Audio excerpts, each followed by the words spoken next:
આપણા રાજ્યની તમામ સ્ટેટ યુનિવર્સિટીઓ પોતાના ગ્રાઉન્ડ અને પોતાની ભૌતિક સુવિધાઓ દૈનિક અને વપરાશના ધોરણે ભાડે આપવાની પોલિસી બનાવતી હોય છે અને ભાડે આપતી હોય છે.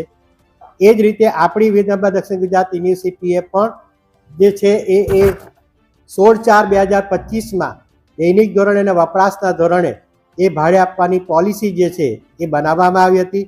એના 2 માસ બાદ એટલે કે 14/6/2025 રોજ અમારી બોર્ડ ઓફ મેનેજમેન્ટ અને તમામ અધિકાર મંડળોમાં આ જે પ્રથમ આવેલી અરજી જે છે એનો સ્વીકાર કરીને 62,50,000 પ્લસ જીએસટી એટલે કે 10 દિવસના આ આટલી રકમનું ભાડું વસૂલ કરવાનું એ પોલિસીને આધારે એ કરવામાં આવ્યું છે.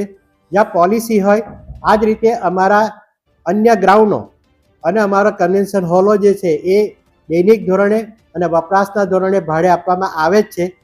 ત્યાં ટેન્ડર પાડવાનો કોઈ પ્રશ્ન ઊભો થતો નથી, જેની પ્રથમ જ એમ તમામ. અને બીજી બાજુ એ ગ્રાઉન્ડની અંદર કંઈ પણ થશે અનિચ્છનીય બનાવ તો એ આયોજકની રહેશે અને ગ્રાઉન્ડની બહાર જે છે જાહેર રસ્તા પર ત્યાં યુનિવર્સિટી અને પોલીસ તંત્ર 24 કલાક 365 દિવસ જવાબદારી અદા કરતા આવી છે એટલે કરશે. અને આ હોસ્ટેલ જે છે એ હોસ્ટેલની 2 બાજુ એ 24 કલાક ને 365 દિવસ ઓલરેડી ખૂબ મોટો ટ્રાફિક રહે જ છે એટલે ટ્રાફિકનો અવાજ છે. આ સંસ્થા જે છે એની પહેલી અમારી શરત છે કે સાઉન્ડ પ્રૂફ ડોમની અંદર આ વ્યવસ્થા કરવાની છે. કોઈ પણ જગ્યાએ શરત ચૂક થશે તો પોલિસીની અંદર આવેલા પ્રમાણે કડકમાં કડક પગલાં લેવામાં આવશે.